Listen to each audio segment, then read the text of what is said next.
Hi there, welcome to Solutio. I am Colin Davis, and the websites are shadowtechalchemy.com, solutioalchemy.com now. What else do we have? I have so many of them, actually. We have melissamarimovie.com, melissamarimusic.com. How many is that? 4. There's one other I'm not remembering, but that'll be enough. So, what we were going to do today was I was going to give you some basics on Jungian psychology, read you some definitions of some of the main aspects of Jung's cartography, so to speak. And I'm actually going to be reading some paraphrased definitions or explanations from a book called Jung's Cartography of the Psyche by James P. Driscoll. And I got some different versions of it, and I may end up just, giving my own definitions, but I'll probably go back to these documents for a couple of these things, especially for the understanding of the anima, which I think is something that I'm really attuned to right now, and I'll talk more about why that is. But so that was the agenda. That was the title of today's broadcast, Jungian Basics, and so we're going to do that. I'm also just going to kind of riff and jam for a little while, and not too long though, because we're starting our show a little bit later today. It's 8 p.m. Central Time, and I'm just testing it out because most people don't even really come on until about this time anyway, and so then I end up just talking about all kinds of things, and who knows if people go back and listen. Some people do, some people don't. So I thought, it's only once a week, I might as well just set the program for a time that works for more people. So here we are, and let's just gonna say, I don't usually talk about politics, but I keep up to some degree with it, and my politics are kind of something, you would say something around the center. If whatever that even means, left and right even means. And I consider the American political system to be an absolute clown show, just an absolute disgrace, I don't care which side it is. It's an absolute disgrace, and it's clearly evidence of a society in rapid decline. But I try to take a psychological perspective, sociological, wider view of the situation, and try not to get too bent out of shape about the little day-to-day happenings. But at the same time, I'm looking at it. I'm looking at what, I don't even need to mention names and all of this, but I'm looking at what people are doing. And personally, my politics is pretty, I'd say, in terms of people who look at politics and political science, it's pretty sophisticated. I mean, I'm not at the level of being a political scientist, and I'm not working for a think tank like the Rand Corporation or Ford Foundation or something like that. But I'm definitely trying to look at it from as wide and deep of a perspective, international perspective, and try to have some understanding of political history and all of that. And I'm not just treating politics as a sports game, which is what most people do. And still, though, with this kind of perspective, it still is a total and complete clown show. And it's a clown show in China, it's a clown show in Europe, it's a clown show in the Middle East, it's a clown show in North and South America. I mean, it's just a clown show everywhere. And so this is really, really showing me the maturity level of human beings at this point in time. And of course, there's always some people who are got it together. There's always some people who are very mature and got it together, but on average, it's like we are really a bunch of teenagers in adult bodies. The adults are really psychological teenagers, and so it's like, the other thing I was going to say is that when you look at all this stuff, at all this politics, and people are threatening nuclear war with each other, and all of just this stupid monkey games, Melissa and I used to call it, these monkey games, it really makes it so obvious that there has to be a movement, there has to be a contingent of people who will say that I will grow up, I will mature myself, I will go beyond just the natural built-in maturation process that is built into your genetics. I will go further than that, because you can. If you consciously work on yourself, you can become much more mature than you would be otherwise. And it's hard work, but it's it's alchemy. It's the great work, right? It's the magnum opus. What else could be greater than healing and maturing yourself? I mean, there's a lot of great things that you can do with yourself, obviously. Being a good parent, is a great thing. But how do you really even be a good parent, the best parent you can be, if you're not working on yourself, right? So you have to do this whether you're a parent or not. But there's a lot of great things that human beings can do and do. But I would say that there's almost nothing greater than this, than consciously healing and developing yourself. I don't know what else could be greater than this. So I know it's for a certain type of person. It's not for extreme extroverts. That's for sure. It's not for them. We have to grow up, and we have to, be the example for them, and we have to help them, and we have to shine. We have to hold up the mirror for them, and so this is for a certain kind of person, but it's for, it could potentially be for millions or billions of people. But it's just that we are, I can't even really blame it on one thing or another. It's just where we are as a species. It's just where we are. I mean, we've just barely gotten to the point to where we can even not worry about feeding ourselves from day to day. In evolutionary history, we've just barely got to that point. And you need to get to that point before you can really start focusing inwardly, because otherwise you're just worried about, how do I make ends meet? And this is where for the modern individual, it is to take this path, to take the inner development path. You have to be creative.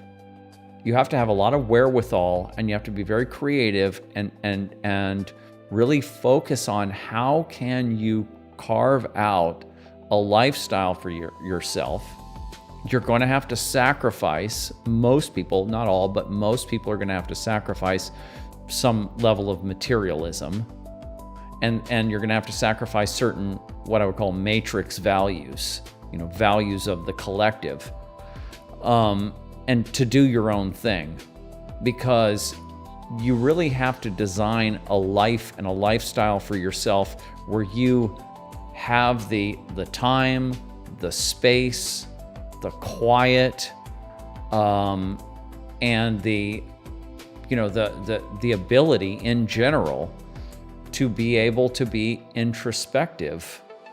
And then you have to be very conscious about your relationships and who you're relating to, and what, who are the most.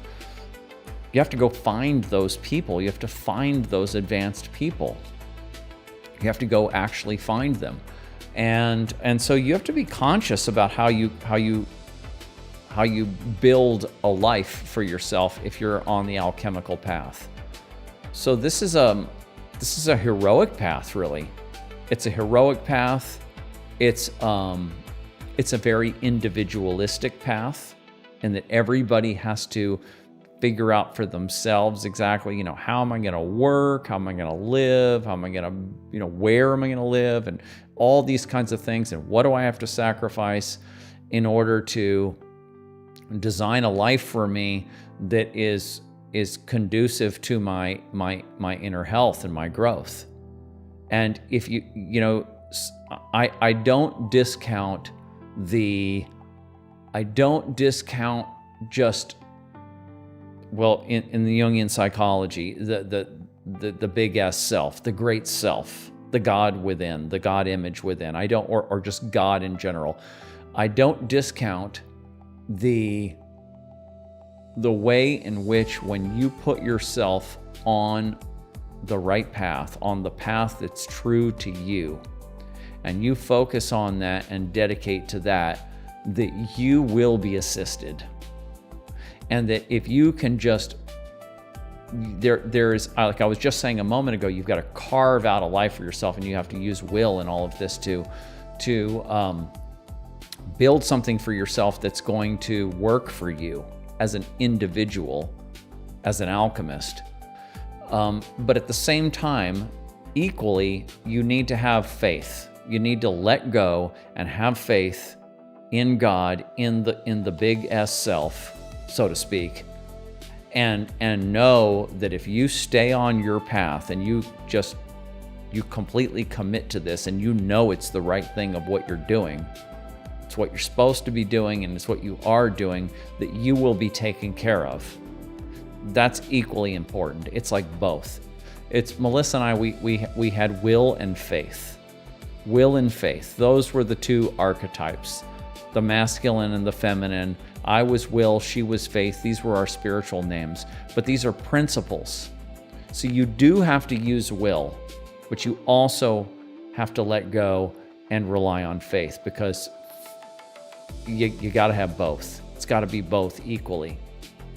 So you stay with what is your path, your vocation, you're following your daimon, and you're using will, but at the same time you're just continuing to always just never let the ego get too controlling and do too much planning and too much anxiety over what might happen. You really have to work on that so that you can just let go and let God, as they say. And that is just as important as using the will, because if all you're doing is using will, it will burn you out. It will burn you out, and it'll just box you into a corner, because that's all using the ego. And the ego doesn't know what the weather is. The ego knows what's right in front of it, but the ego doesn't know what the greater patterns of the collective psyche are. It doesn't know what it's like we're going to define some terms, and in here, the terms I'm going to define for you, there's an example of the ego is like the captain of the ship, and the ego can steer the ship, but the ego cannot control the weather patterns or the current of the ocean.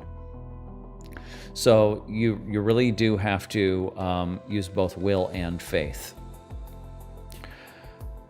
So that was just something I was going to kind of bring up right at the beginning. And like I said, for everybody that's tuned in just now, we're gonna go over some definitions, some Jungian, some definitions from Jungian psychology. Now, let me say hi to the folks that are commenting. Hi, Dana. I was thinking, I have some notes, Dana, about what you said last week, and I'm going to comment on that, about this rebellious part that you were talking about, and we can chat about that. And hi to who else is in here? Oh, I am Her Eminence. Who is that again? I'm trying to remember everybody what your handles are.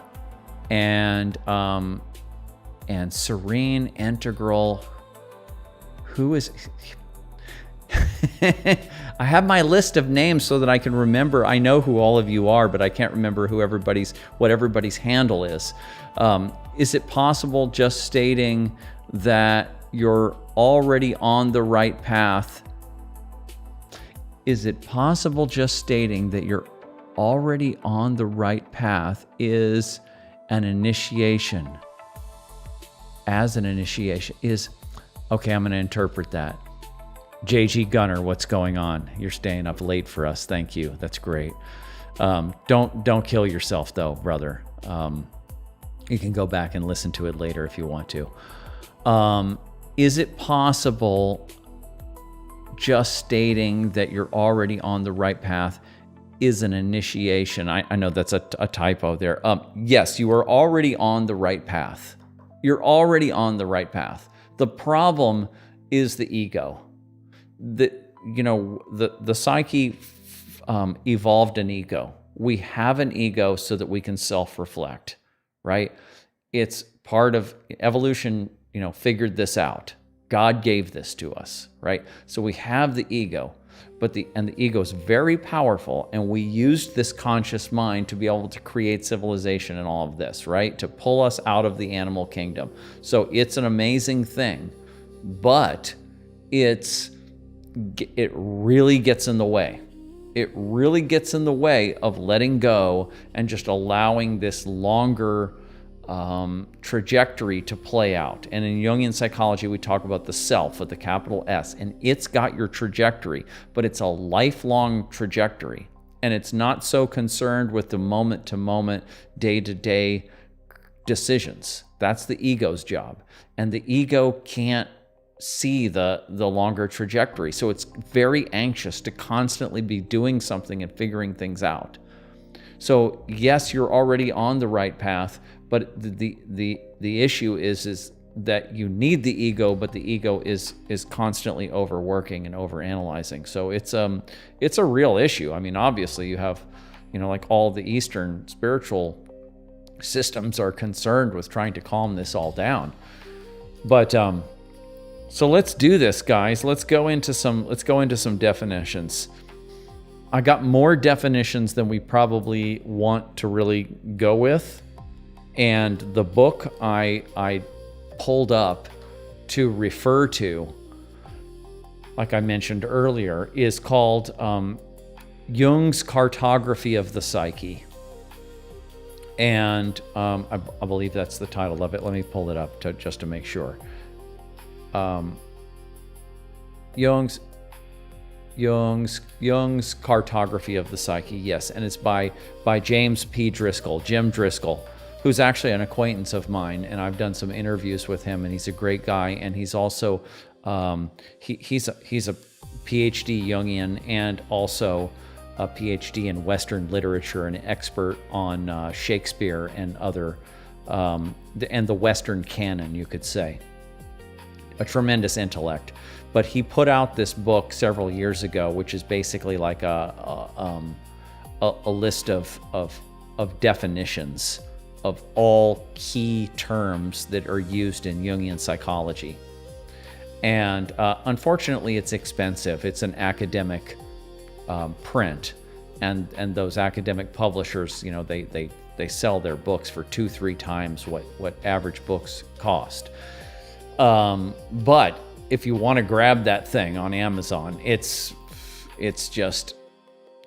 really great to have that. It's really great to have that if you're studying Jungian psychology. So I think what I'm going to do, just to kind of make it simpler for today, is I'm just going to give you definitions off the top of my head, and then I'm going to pull up the document on the definitions that I think that I want to get a little bit more deeper on. So let's just start with the basic understanding that comes from Freudian and other forms of psychology, not just Jung, that the basic understanding that you have a conscious mind and an unconscious mind, right? So your consciousness is all your thoughts, your feelings, your present state of awareness. It's everything that you usually call I or me. and your feelings are contained in there. Even if it feels like your feelings are in the body, your awareness of those feelings is in consciousness. And the conscious mind is also called the ego in Western psychology and in Jungian psychology. In Eastern psychospiritual systems, they talk about the ego as though it's like something to be if your whole point of evolution or enlightenment, like it is in the Eastern system, is to try to reach some kind of nirvana of a non-dual state, well then sure, the ego is in the way of that, because the ego is a complex. It's actually called a complex that is perceiving within duality and within time. And so to achieve one of these very high states of consciousness, it is in the way, and you need to get above and beyond it. And the witness consciousness, it needs to go above and outside of the ego. So in an Eastern system, for some of those practices and perspectives, the ego is something you're trying to transcend. But if you did that, you wouldn't be able to have a normal life. You might be able to sit and meditate for your whole life in an ashram or on a mountain or something, but you wouldn't have a normal human life. You need the ego for a normal human life. So there's nothing bad about the ego. It's just your conscious mind and your memories and your thoughts, your feelings, your projections, your fantasies, the dreams that come into consciousness. All of this is the ego. So that's the conscious mind. But the conscious mind is only a slice or a small, let's say, island on the ocean of the unconscious. And so the unconscious mind is everything else that's not conscious, that you're not aware of. And it's the vast majority of your mind, otherwise called the psyche.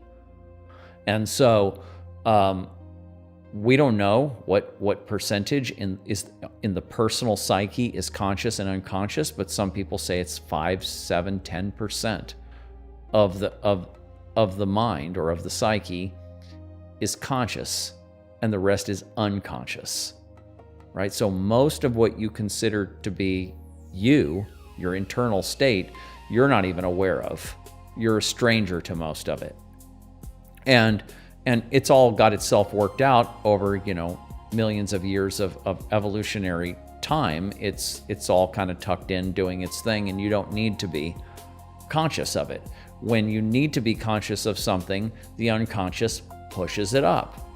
It pushes it into consciousness, and some memory or some epiphany, some realization, some gnosis shows up, and you're like, oh my God, where did that come from?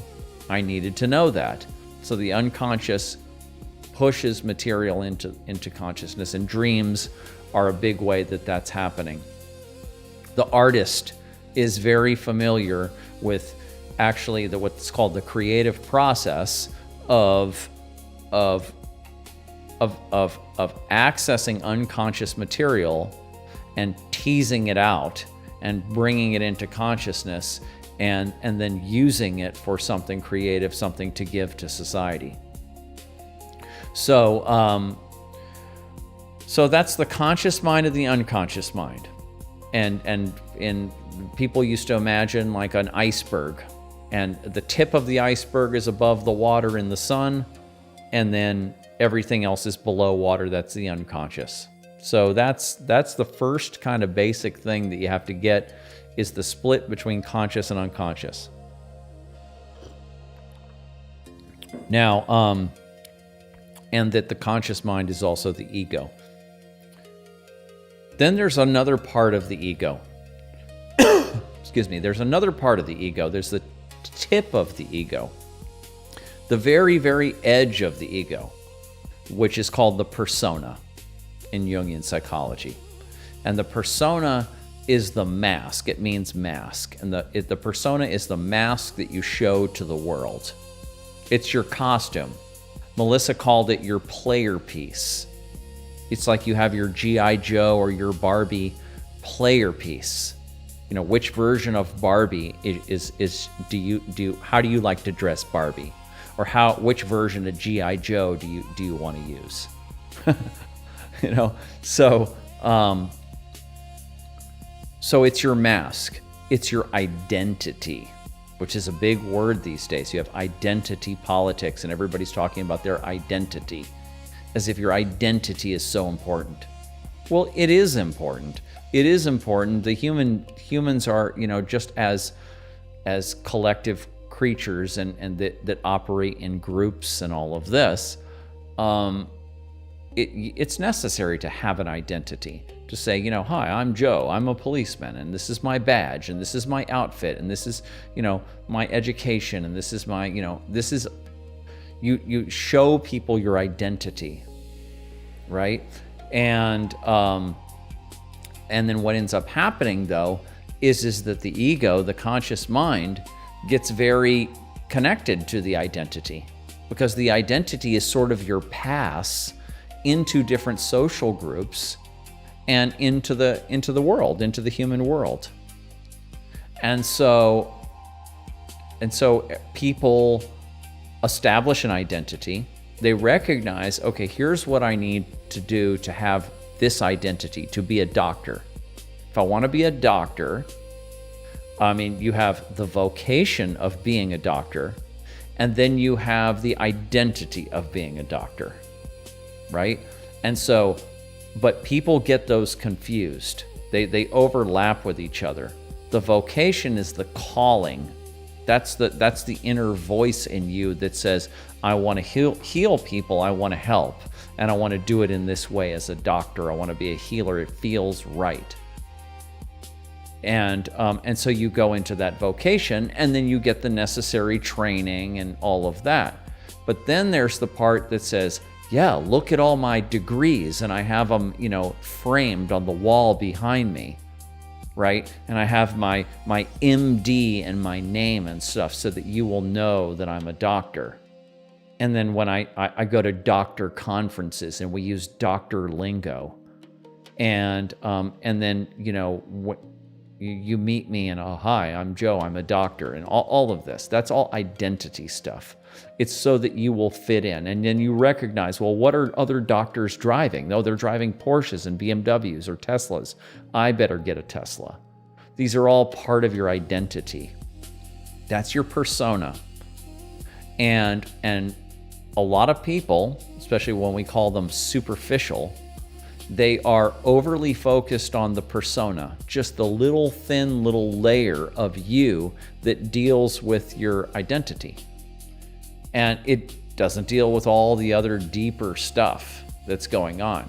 And it's like you go, if you were to meet that doctor and then become friends with them and then know them for many years and do lots of things with them and get more intimate with them, you would know that the doctor part of them is just one slice of them, and that there's so much more to that person besides just their doctor life. But people, especially in our society, they get very caught up in their identity and carving out their identity and their clothing and their cars and what meetings they go to and all of the stuff that shows about how they show themselves to the world. And we have this kind of very identity-based and superficial culture. And so it's very easy for people to think, oh, that's what I have to do. That's the thing to do. But really, all that really ends up doing is it ends up focusing your focus. It's like a camera where you can focus. You can focus on the foreground or the background, and you can set the focus. And when you set the focus on your identity, and that's what you're worried about, and that's what you're doing on Saturdays, you're going shopping so that you can update your identity and all of this. You know, you're focused on a very, very thin part of reality and of human experience. And so it gets, you have a superficial life. And then the more that you're holding on to the identity, Now you have basically signed into a group. And now every time the group moves, because the groups have consciousness, they have their own autonomous consciousness, right? You can see this just in history. You can see how cultural trends, how they evolve over generations. And you can see that the way the group moves around some cultural trend. And so then if you want to stay with that group because you're very identified with that group, then you have to sway your preferences.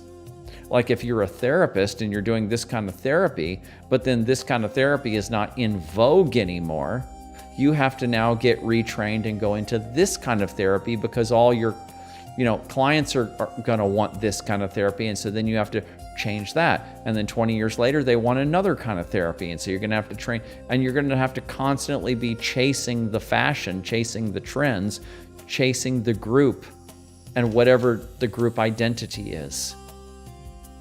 And so this is in this, understanding here, this is soul killing because you never really figure out what your deal is. What's my deal? Who am I? What's my vocation? What's my calling? What am I supposed to be doing? Because I'm focused on what the group is doing and where the fashion is. So that's the persona, and it's the mask that's the outer edge of the ego. Now, the equal opposite of the persona and the ego in general is the shadow, right? And so you're always hearing me talking about that constantly. And the whole thing is shadow tech this and shadow everything. So I'm all about talking about the shadow. And if you've been following me, you've probably heard plenty of stuff on the shadow. But the shadow is everything that will not make it into your identity. Everything that, if you were to show it to your friends and family, to your group, they would kick you out of the group because the group has an idealized image. This is who we are. This is how we believe. Politics is like this. This is our tribe. This is what we believe in. These are our values. These are our attitudes. This is how we dress. This is how we talk. And then if you show up as an individual that says, yeah, I got some of your beliefs, but I got a lot of my own beliefs that don't fit in with yours, then they're like, well, then you're not in our group. We're all tribal identity people here, and we have sacrificed our own individuality for the group, and you're being too individualistic, you don't fit, so goodbye, right? So the shadow is everything that you had to shove into the unconscious, that you had to repress, that was part of you, but that wasn't fitting in with your group. And at first, your group is your family when you're growing up. And so your family, by what your family encourages and discourages, that shows you what should go into your persona and what should go into your shadow. The stuff that the family discourages goes into the shadow, and the stuff that the family encourages goes into the persona. And then all these different levels of socialization as you go through school and you go into the workplace and different affinity groups that you join or politics and all of this, these are all about designing and layers of your persona and your identity. And every one of those layers that you incorporate has to reject certain things that don't fit in. So those go into the shadow. So you've got all these layers of shadow. Also in the shadow is the stuff that, well, just give you the full kind of list. That's what I just explained is kind of the structural issue of how certain things belong in the group or belong in society, and then other things that we have in us don't belong in society, right? And that's how you get that split in general. But the content itself, what is the content of the shadow? You can start with the most primal kind of material, like aggression, rage or aggression, right? Violence, aggression, because we're built on a monkey body, which itself is built on other levels of life that existed. And so aggression is in there. Sexuality is in there. Just raw sexuality is in there. Control drives, wanting to control other people or control the world, to make the world conform to your will, right? You can't just control everybody and have a civilized society. You can't just let your sexual energy out at full tilt on anybody you want to at any time and have a civilized culture. And you can't just let your aggression out on everybody. So all this stuff gets pushed down into the shadow, into the unconscious. And then also stuff like grandiosity and narcissism. Look at me, how great I am. You weren't seen enough as a child, and so now you want everybody else to see you. But after a certain point, that gets pretty ugly. But even though right now, being narcissistic, 50 years ago, being overtly narcissistic was a sin. It was not a virtue. But now, the culture of narcissism, so to speak, now it's like, if you're not a narcissist, you're not fitting in, because everyone's a narcissist now.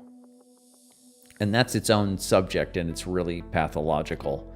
And maybe we can talk about that, I don't know, today. But and then what else is in the shadow? All the leftovers of getting abandoned or hurt or repressed or pushed down and punished, and or in whatever way that you were developmentally traumatized by your parents or your family situation, and all the leftover feelings of that are still back there, the rage at your parents that's still there, or feelings of shame and guilt because you were guilt tripped or you were shamed. That's all back there. That's in the shadow. And also what's in the shadow, and this is kind of my kind of contribution to things, is I would say that everything that people describe about autonomous complexes, which I'm going to go into in a second, and the way that you can get dysregulated when you're traumatized, all that dysregulated energy, I consider that to be shadow energy too. It's all in the shadow. So this is all the stuff, all the psychological material or energy that is part of you. It's part of your nature, your basic nature, or it was created in early life, and it's antisocial. It's antisocial. It doesn't fit in a civilized world. It doesn't fit in a clean world and a nice world. And so it gets repressed and it stays back in the shadow. And then the psyche has to offload it somehow. And so we project it, which is basically like a psychological trick, like a movie projector. We project it onto someone else. And when you're projecting is when you get triggered. That's how you know you're projecting. You're like, somebody's really, something or someone, what they're saying or doing, or just seeing them really triggers you. It just gets you, right? And you may not even realize why that person or thing triggers you. Well, it's because that person is mirroring some aspect of you that's in your shadow. So your ego is seeing a little bit of this stuff that it's been shoving down because it doesn't want to see it. It's caustic, it's acidic. And so it's been shoving it down, but then it sees it out there in that other person. And it goes, oh no, bad, evil. And so then you can now hold that other person up as the bad one, as the greedy one, as the selfish one, the narcissistic one, the primal one, the ugly one, whatever it is. They can be that. And then your ego can relax and say, yeah, that's not me, that's not me, that's them, that's them. I'm okay, I'm all right. And it can continue to live in denial of the material that's in its own shadow. And then you can actually go take action against that person. And this is how you get wars. Because people, as we've said before, people identify with their group. And then that group also has collective or shared shadow material, right? Politics is perfect to look at this. You have people who are in different kinds of political factions, and they share the same identity, and they share the same shadow material. So I commonly say that conservatives wear the warrior on their sleeve, and they shove their compassion, their lover, in the shadow. And liberals wear their compassion or their lover on their sleeve, and then they shove their warrior, their aggression, into their shadow. And so these groups then can get together with this shared shadow material, and they can find the projected enemy out there, and they can start wars with each other. What if it's just at the basic political level? Maybe they're just, fighting each other at the political level, or or online, or doing protests. But after this shadow material gets really built up, and you have different factions with different shadow material and stuff, then you can get real wars. And that's what you get. And that's what we have going on all over the world. Collective shadow projection, and then taking action, which is displacement. So really, you could say that the shadow is the origin of evil. And so that's how you get the behavior that we would call evil is taking action based on a projection of your own shadow, either individually or as a group, or just not even, at a certain level, you don't even, there's certain level of there's some people who don't even have a good persona. They don't even have a good grasp on morality, and they're just acting out their animal nature. It's not even really, it's like, well, that just kind of takes us into a little bit more complexity I don't need to go into right now. Okay, so ego, persona, conscious, unconscious, ego and the outer identity part, the persona, the equal opposite of all that, the shadow, the dark side, where evil comes from, so to speak. And then you have archetypes in the Jungian system. And archetypes are this kind of a Platonic idea from Plato. He had the idea of ideal forms, that basically there must be some kind of there must be some kind of library, it seems like, because you see certain patterns playing out in nature over and over and over and over again. You see this kind of fractal-like, holographic-like structure of nature and of human society. You have these basic forms, whether it's the forms of planets, or it's the forms of, the planet one is cool because you have the planets with the sun and the planets that going around it, and that's the same form as the atomic structure of atoms with electrons and protons and neutrons and that whole thing, ions and everything revolving around the nuclear core. And so this is an archetype. It's an a priori pattern in nature, and it keeps manifesting in all kinds of ways. We even have what we call the nuclear family, right? So you have instead of a proton and a neutron comprising the nucleus of an atom, or two stars in a binary star system, we have the nuclear family where you have a man and a woman, and then the children are like the electrons revolving around the nuclear core. This is an archetype. It's a meta pattern in nature. And these things are everywhere. And so they're in nature, they're in the structure of reality, the structure of a plant, right? Or in Jungian psychology, the way that they're more interested not in the natural archetypes, but in the human collective archetypes. And so the Jungians are studying mythology, folklore, religion, and they're looking at these characters that show up in our culture, in our literature, in our myth, in our fiction, and they're seeing how there are that these master characters are representing patterns that human beings, just the average human being, falls into as well. So the Jungians often turn to the Greek pantheon, but any of the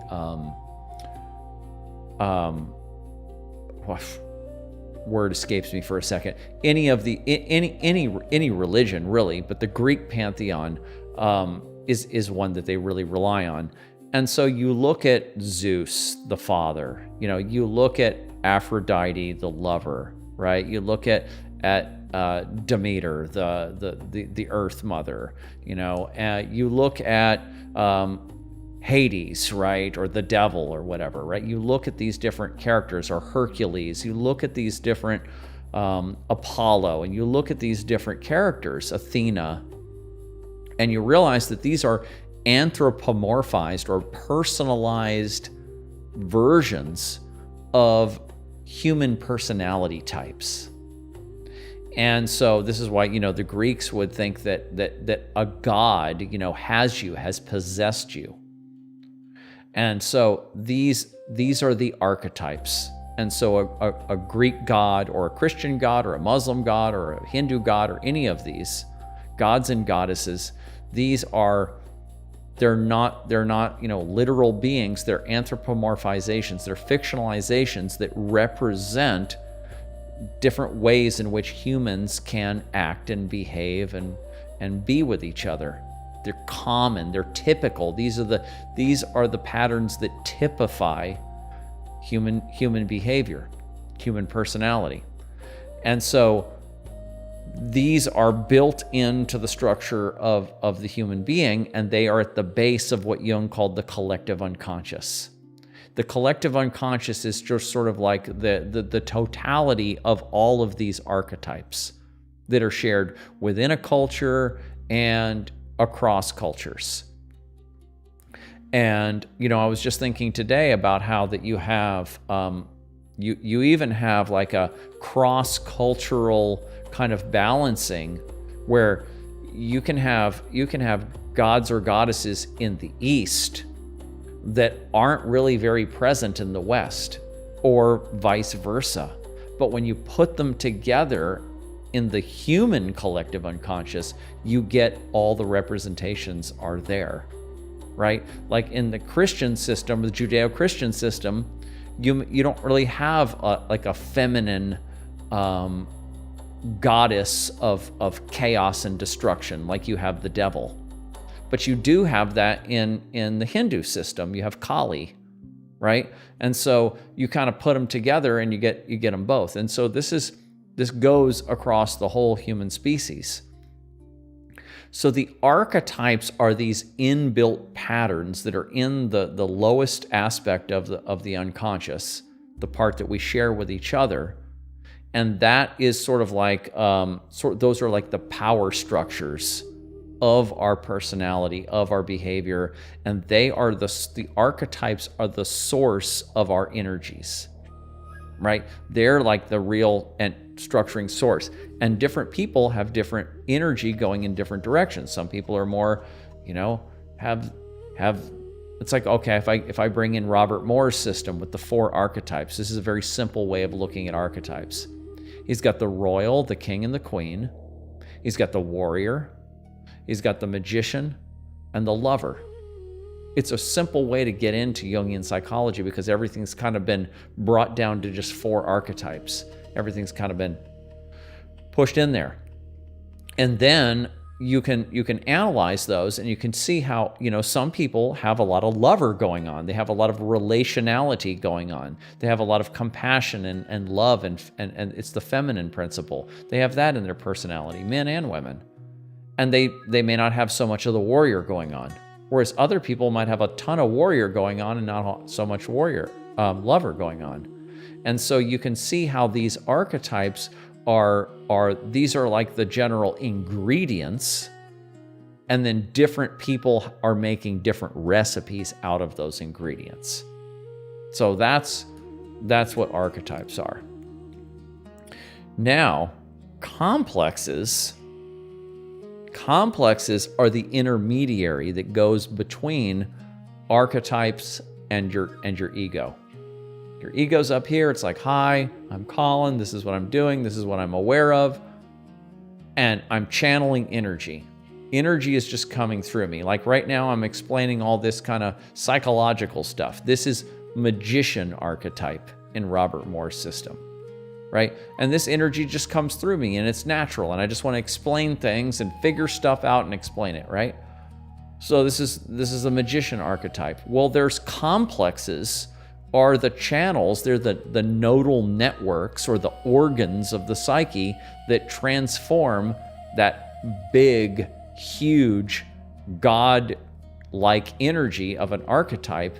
They transform it down into something that can be used and put into your behavior. And when one of your complexes is not working properly, because you were abused as a child or you just inherited some dysfunction, then you might underuse or overuse these energies, right?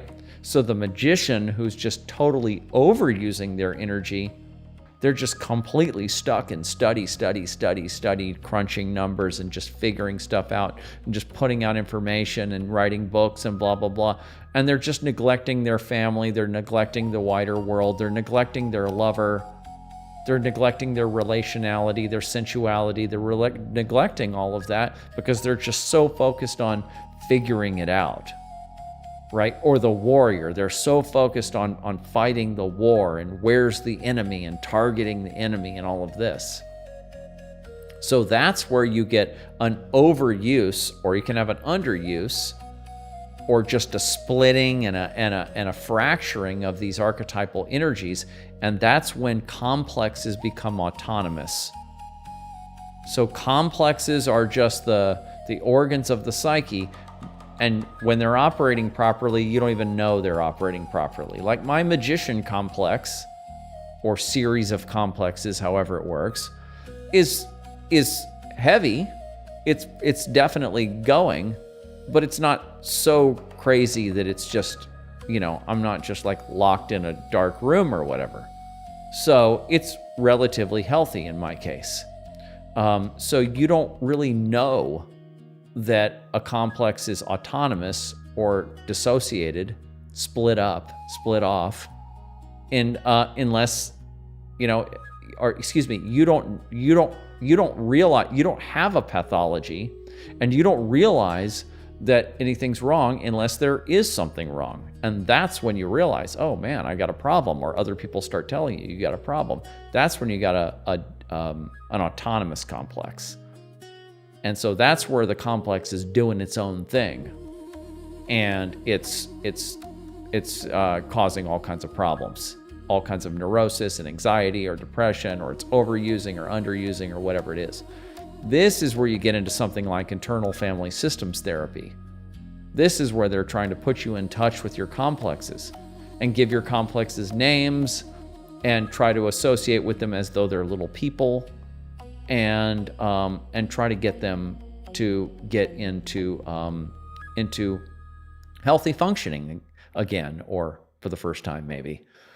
So that's complexes. They're the intermediaries between the archetypes and the ego.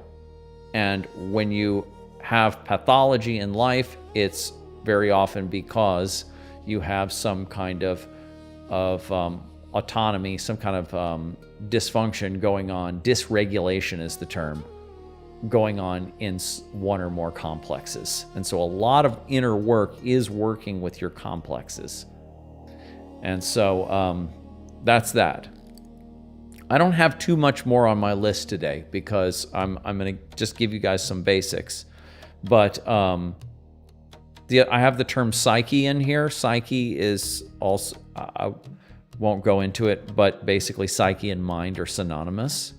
But psyche, I kind of talked about the collective unconscious, and so psyche is all of that. Psyche is beyond just the individual.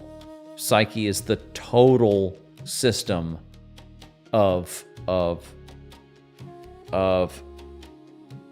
mind, of all that is. It takes you into, for example, the philosophical idealists, right? Or the alchemists who would say all is mind. Everything is mind. The whole universe is mind. All is mind. All there is one mind. It's all psyche, right? So now also in the personal psyche there is the archetype of the anima and the animus, and these are big ones in Jungian psychology. Anima and animus. And so traditionally the anima is the feminine side of a man and the animus is the masculine side of a woman. You could just say it that simply.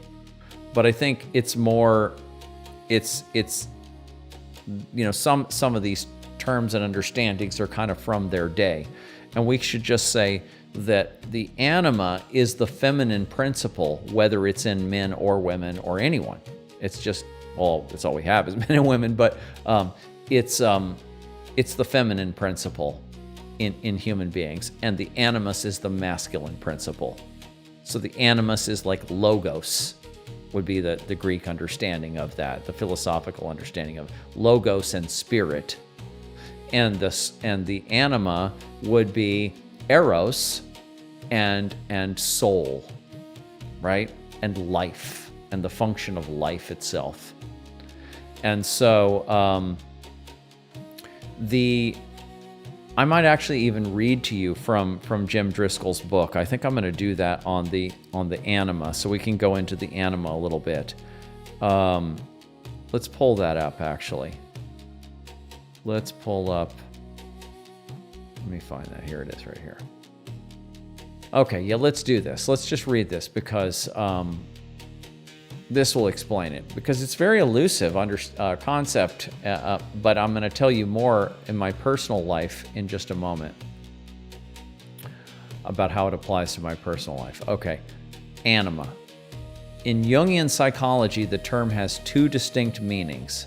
First, anima refers to the contrasexual element in the male psyche that, appearing as a single figure, plays mediatrix between ego and unconscious, thereby facilitating understanding of both its personal and collective aspects.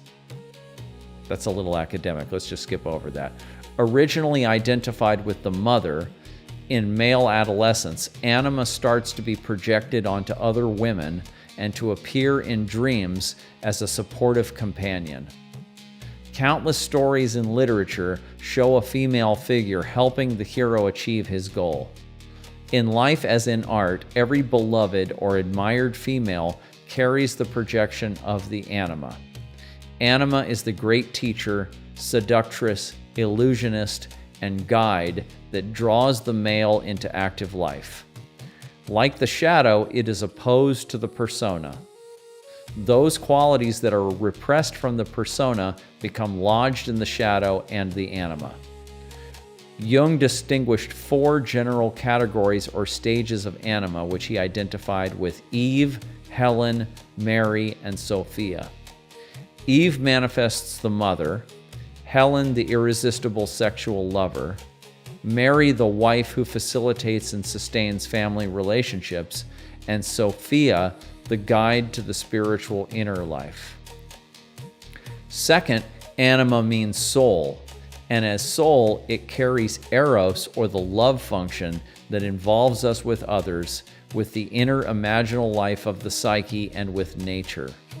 In later life, failure to establish a conscious relationship with anima results in what Jung saw as loss of soul,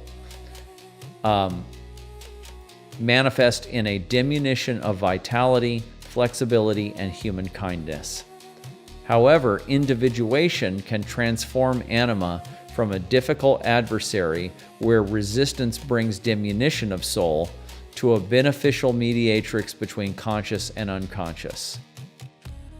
Carrying the eros function, anima appears in tandem or coupled with animus to form the androgynous syzygy, or the divine androgyne, a personification of male and female held in balance.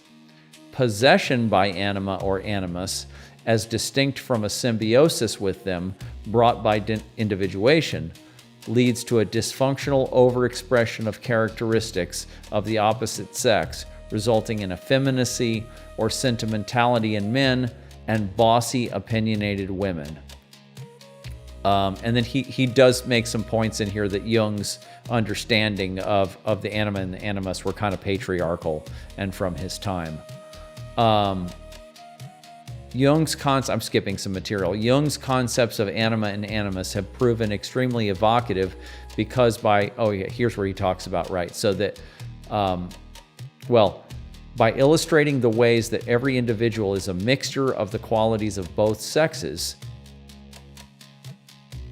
these concepts provoke intensive examination of sexual identity. Yes, they do. The differences between the two sexes on anima and animus are ultimately differences of degree of identification and expression. And he basically says that sex and gender is more of a spectrum than it is just a bipolarity. And you're going to get that obviously in the new schools of feminism and all of that.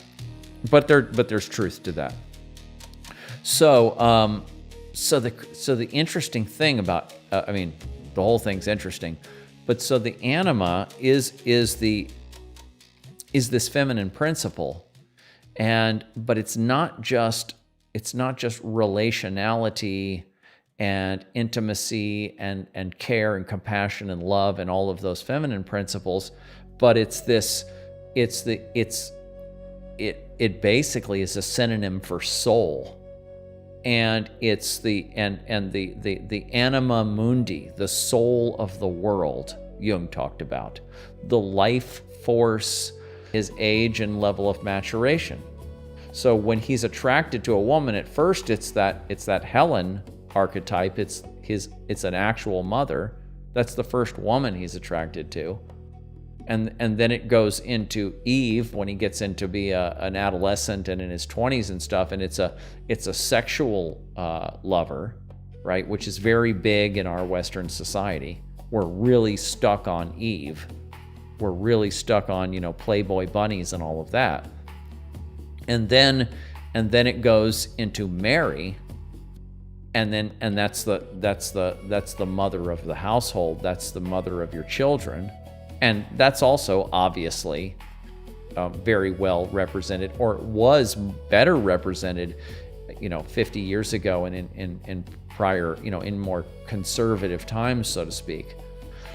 But the Sophia level is barely touched. It's barely touched. When a man sees Sophia in his mate, right? That's when he sees a shamaness, right? That's when he sees a mystic. And when I think back to my relationship with Melissa, and I can see how all four of those were in there, because they'll always be in there to some degree or another, but one of them will be the primary focus depending on where you're at. And I go back to other relationships that I had in life, I can kind of see where those were at. And I can see how that the one that was really compelling me, the one that was so charged and so connected and I was projecting so heavily was Sophia. That's how I can talk about being initiated by Melissa, and how our relationship was alchemical. And everything that I say, if you ever listen to me talk about how my relationship was with Melissa, it was a mystic relationship. And so then her dying, her just passing away so quickly the way she did, was just my anima was just spilled out, projecting onto her, and then it just got cut, right? And so then I'm like, where's the holder of my feminine mystic capacity? Where is she? Where's my mystic woman? I need a mystic woman. And my psyche is trying to find that, right? To replace that. But the job for me right now is to pull it back in, and then to take those qualities, that mystic feminine and everything that goes with the shamaness, the mystic woman, and to recognize that I have those properties in me now. That I had that mirror, I had that woman, that mystic anima out there for 12 years. And I was able to really kind of tune into this field, and the field turned on and the field developed and everything, and really zone into it and tune into it. And now that TV channel got turned, it's like, okay, what's going on? Now I have to find it in myself. And so I do recognize that as a human being, you can't just operate alone.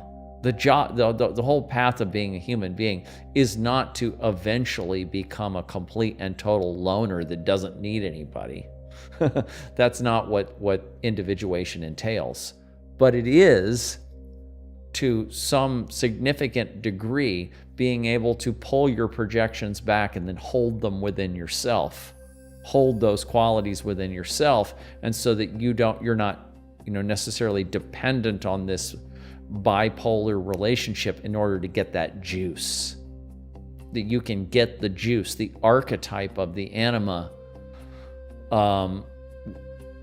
without being completely totally dependent on another person.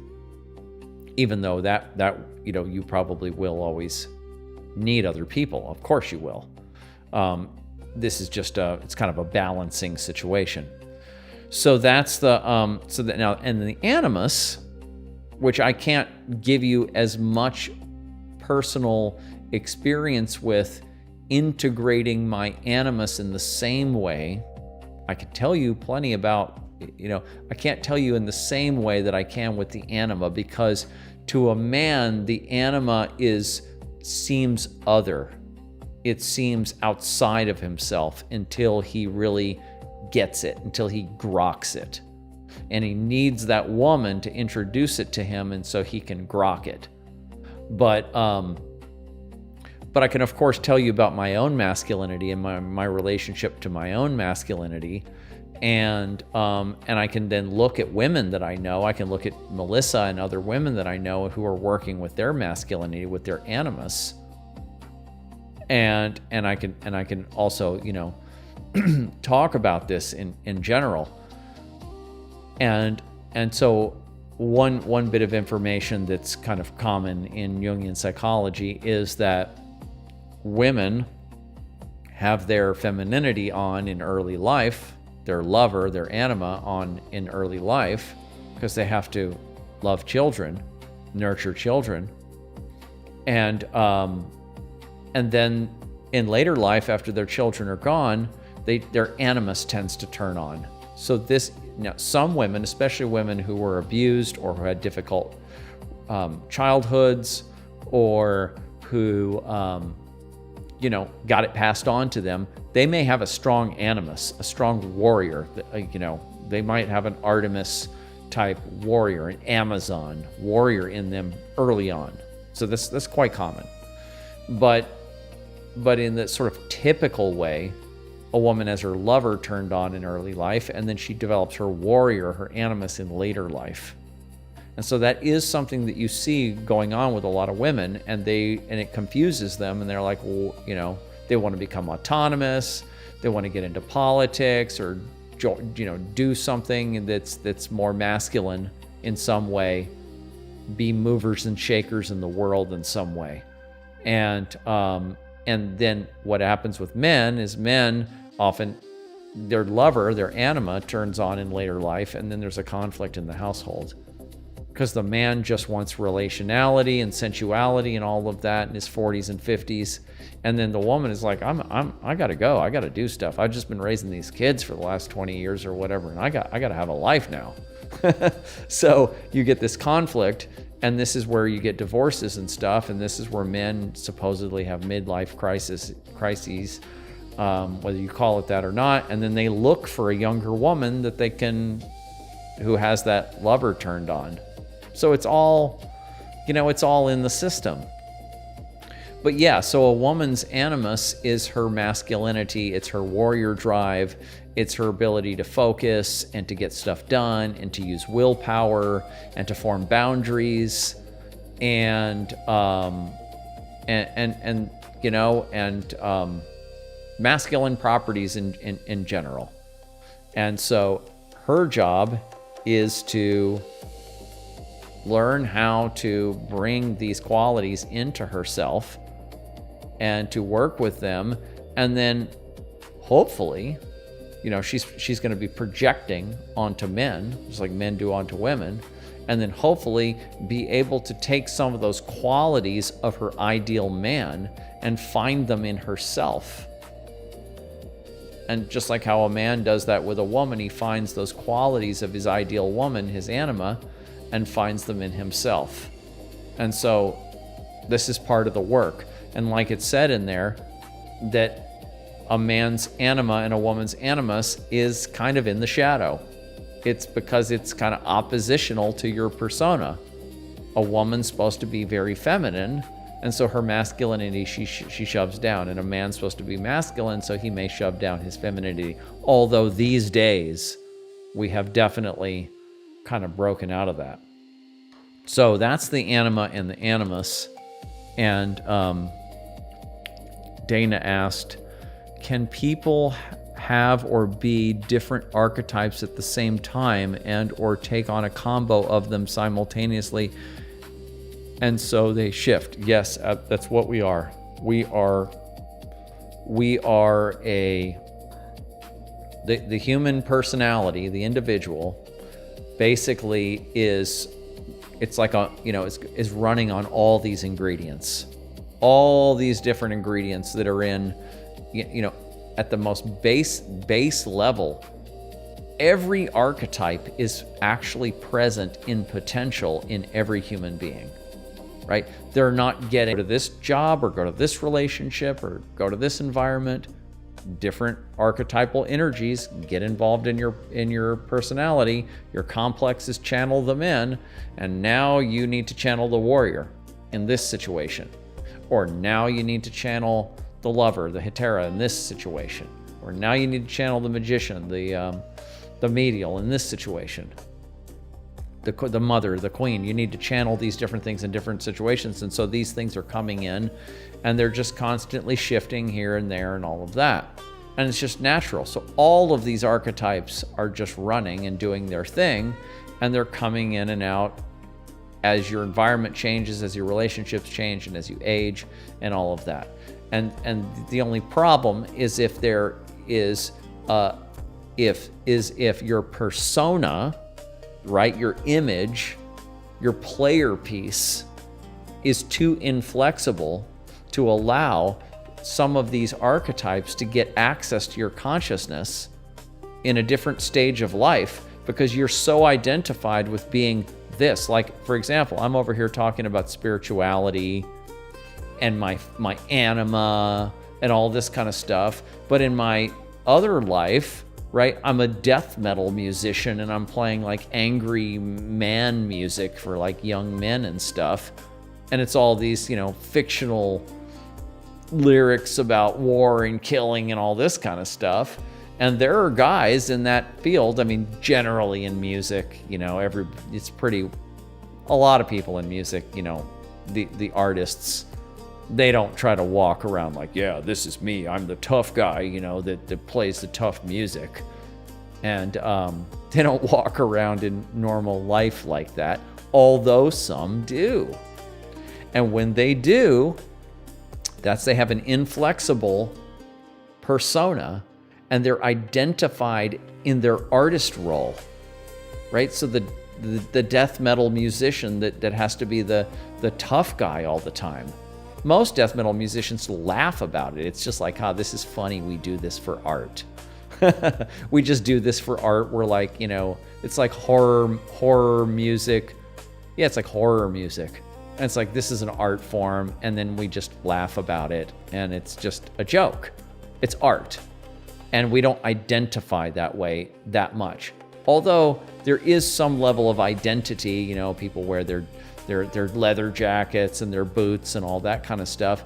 And then you see them walking around and they always look like that. And that's kind of all they're interested in. That's all they talk about.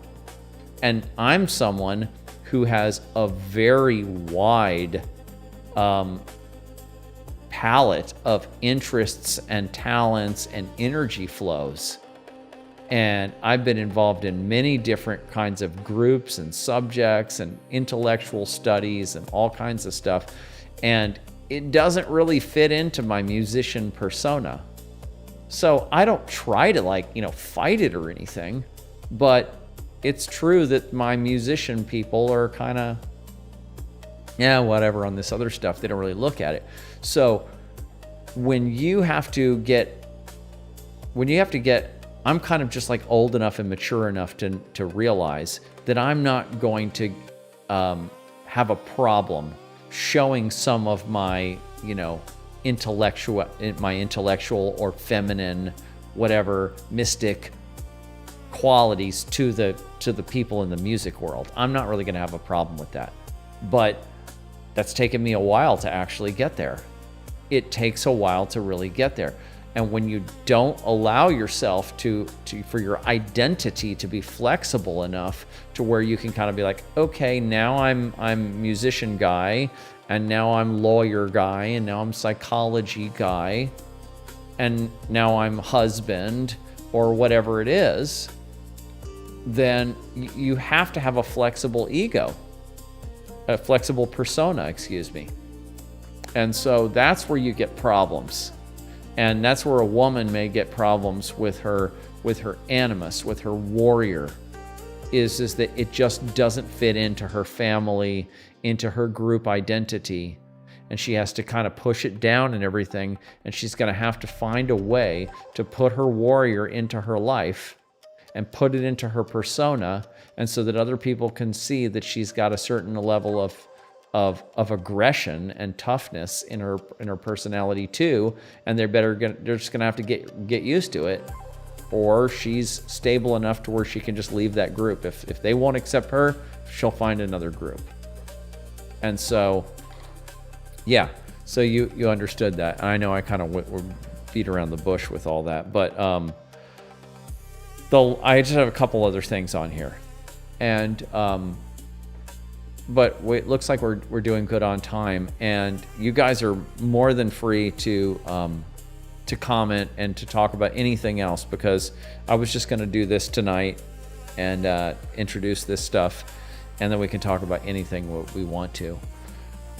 But individuation is the other term, and that individuation is basically doing alchemy on yourself. It's working on yourself. It's healing yourself. It's the stuff that we were just talking about, is making your opening up your persona to be flexible, working with these archetypal energies, figuring out what kind of complexes are busted up and working with those parts, analyzing all your shadow material, getting your shadow junk up and out of the closet.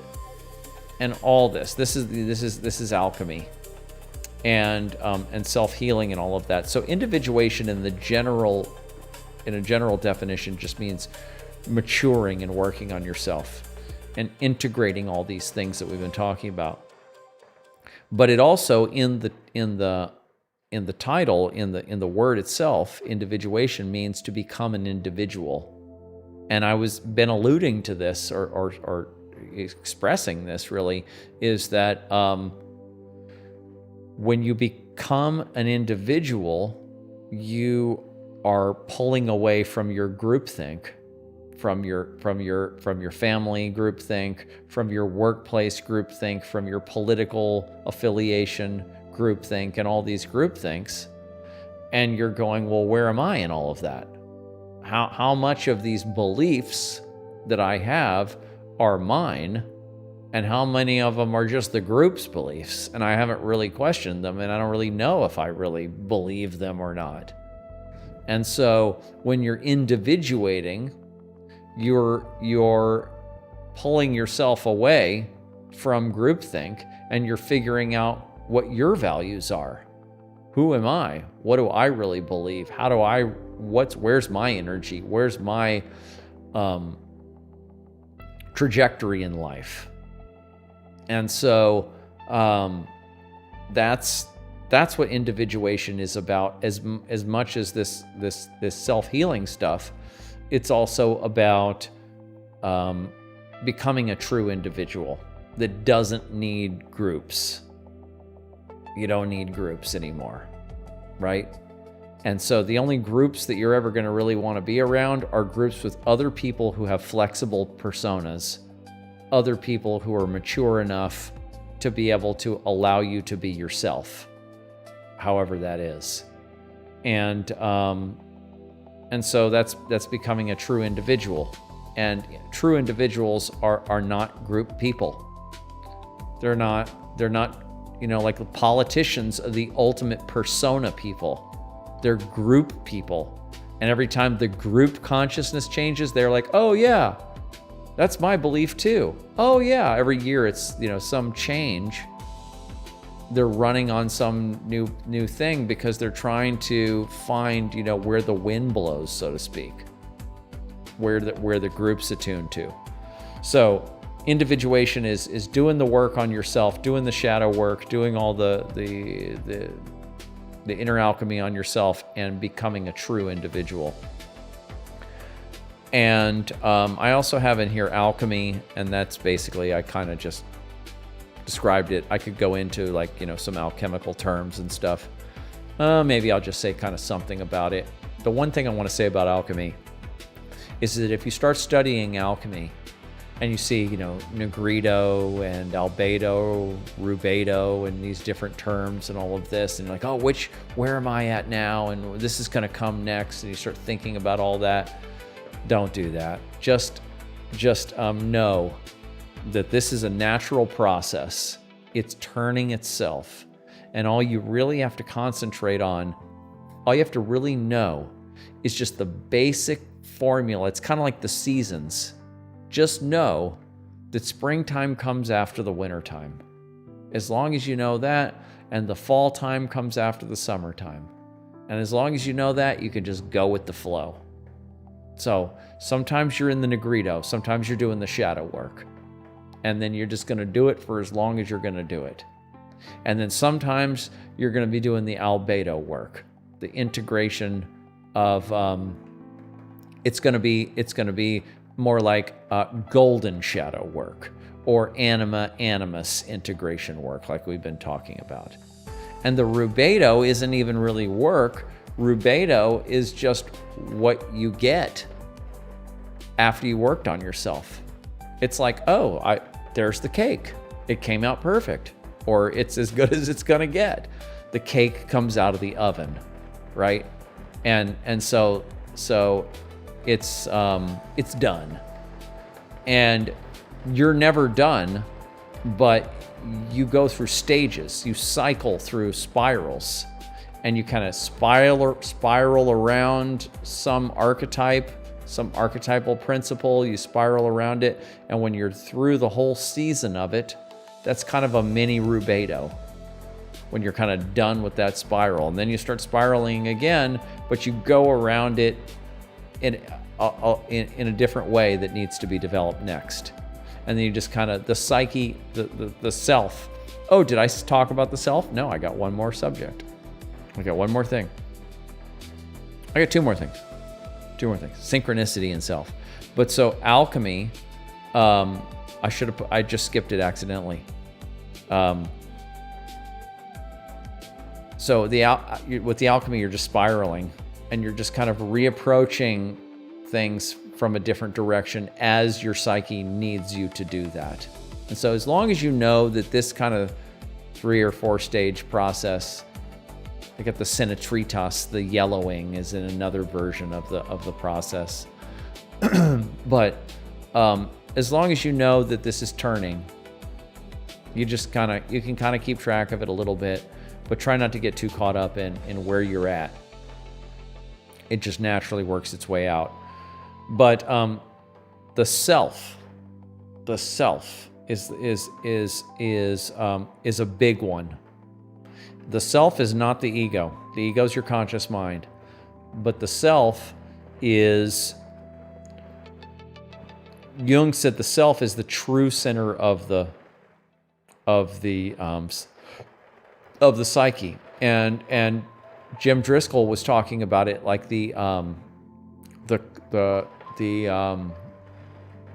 what was the Copernican realization, Copernicus, the realization that the Earth is not at the center of the solar system, with the sun revolving around the Earth. The sun is at the center of the solar system, and the Earth and the other planets revolve around the sun. So if the Earth is the ego, then the self is the sun. And this is why you actually get in religious cult, in mythology and stuff, this is why you get, Jesus Christ, the Son, and the Son of Man, and the God being a sun god, and all of this. So the self is the central sun of the psyche, and everything is revolving around it. It's providing the energy, it's providing the warmth, it's providing the general direction, it's controlling the climate and the seasons of your life and where you go in a general way. It's behind your vocation, your true calling. Your soul code is embedded in this. In a sort of biological analogy, it would be the DNA, right? It's like the code. It's the code. And the self is, I didn't mention this before, but all archetypes are bipolar. All archetypes are bipolar. And so there's always I should have put this down on my list here, I should have put that into my alchemy, talking about alchemy. Alchemy deals with and Jungian psychology deals with the balancing of opposites. Should have said that early on. Deals with the balancing of opposites. And so all these archetypes have, you can have like Robert Moore's talking about the warrior. Well, it can be very clean, or it can be very dirty, and it can express itself as a sadist or a masochist, and it can become very shadowy. And so, God and devil is the perfect expression of this, good and evil, right? And so masculine and feminine. So we're working with the equal opposite energies, the bipolar energies of these archetypes, and trying to find some kind of balance between them. And the self this is one of the more difficult things for some people to realize. The self is kind of amoral. And so it has energies within it that Christians, for example, would consider to be satanic. But it also has energies within it that are angelic and pure, because these are in us. So the self was called the imago Dei in Jungian psychology, the image of God. And then when you understand that the self has both destructive and creative properties, you realize God has destructive and creative properties, obviously. Now, in Judeo-Christian system, the Jews have more of an understanding of this in a way because Yahweh, their sky god, can be very he can bless and he can destroy. Whereas in the Christian system, they split it up more, and God is much more identified as being good, and then they shove the evil into this underground character called Satan, the devil. And so in this Jungian system, you have to recognize that the self, which is spelled with a capital S, so they sometimes call it the capital S self or the big S self or the great self, has properties of good and evil in it. And it's sort of like the sort of the master generator of the archetypes. And so it has all these properties are associated with this concept of the self. And it is also the image of wholeness. And Jung would say that mandalas, like those Eastern mandalas, those perfect circles with all of that content going on there, and it's all very symmetrical. That's sort of the image of the self. And so it's about balance and wholeness. And then how do you balance this dark material that's in you? That's in the shadow, but it's also in the archetypes themselves. So there is an archetypal shadow in Jungian psychology, the archetype of evil, the devil. And that's back there. It's way back there. And the self can channel that. So this is where Jungian psychology kind of really separates itself from certain Christian perspectives, that they would not want to look at some of this stuff. It's a lot more honest about the dark side of humanity. And so that's the self. And then there's something called the ego-self axis. And so your ego is basically, when your ego is in line with the self, it's kind of like when the sun is at high noon and the sun is right above, there's no shadow. When the sun is right above you, there's no shadow. It's only when the sun gets off axis, that's when you start to get a shadow. And then when it gets way down here, gets so far down, then you get nighttime. It's all shadow. So we experience the movement of the ego along this trajectory, along the ego self axis. And so you can kind of describe phases of life as though when you're riding high and everything's going great, then your ego is fully aligned with the soul code, with the self. But then as the ego gets out of balance with it, because it starts to think that it is the self, right? This is inflation, this is grandiosity, this is Luciferianism. The ego thinks it is God. It becomes Icarus and flies too close to the sun, and then it crashes and burns. And so then it falls down, and then all there is shadow. And then you're like, oh man, I'm screwed. What just happened? I'm in the dirt. I'm in the dumps. And so you're alienated from the self. People commit suicide there. Then you're in the negrito. And that's when you have to do an accounting of what happened and what's going on. And that's where you have to remake yourself. You have to shed your old ego skin and move into a new phase of life. And your identity has to shift. And if you can do all of that stuff and make it out of the negrito, then you'll get aligned back again with the self, and you'll have another lease on life. And you do this over and over in life. And every time you do this falling down and getting back up, you get more and more mature. You get higher and higher up the spiral. Your anima or your animus gets more developed into these higher stages. You get more mature in every way. You get more healed. You get more whole.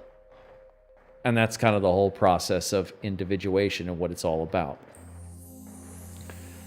Synchronicity is the last thing on my list, and synchronicity is just evidence of the objective psyche, they would call it, the Jungians, that everything is mind.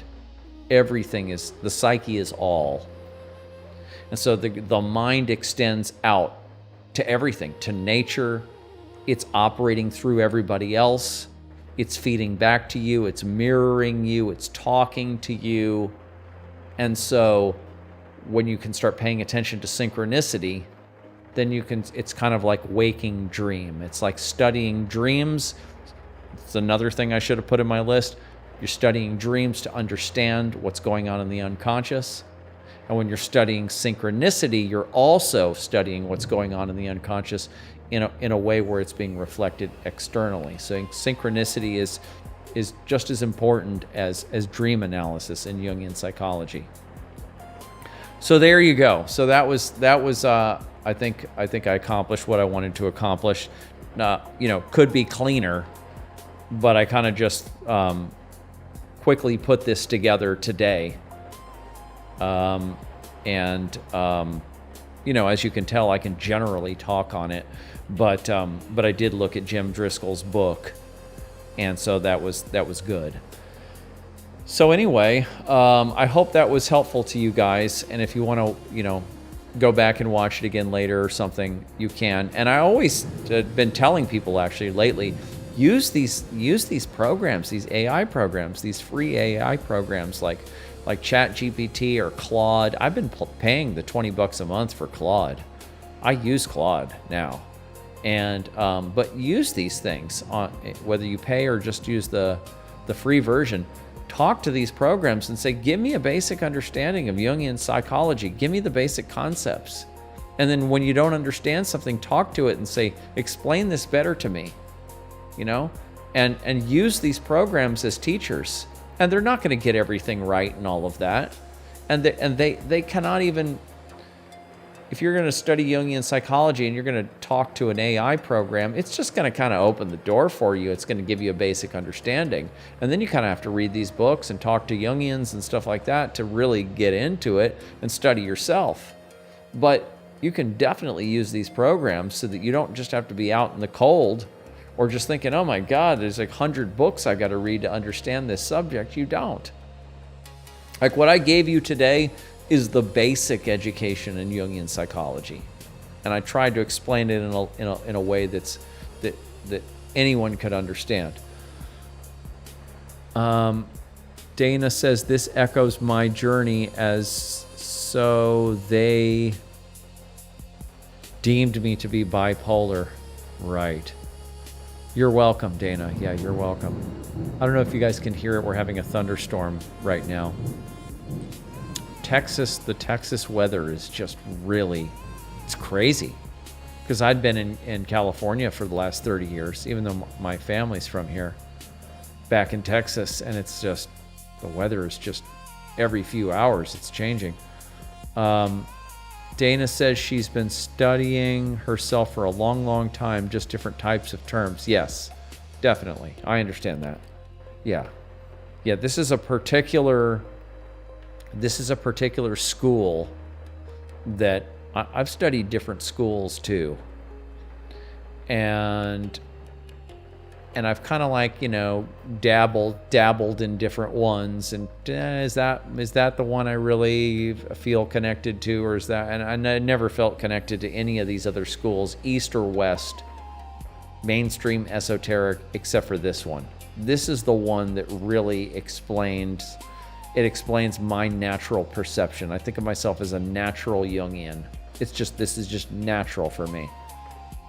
It's a natural kind of Western mystic, and it's so explanatory. It's not like a New Age or any other kind of mystic kind of belief system, or any kind of sub-science. Like there's lots of people who understand some kind of these sub-sciences, like astrology, right? Astrology is fine, and the astrological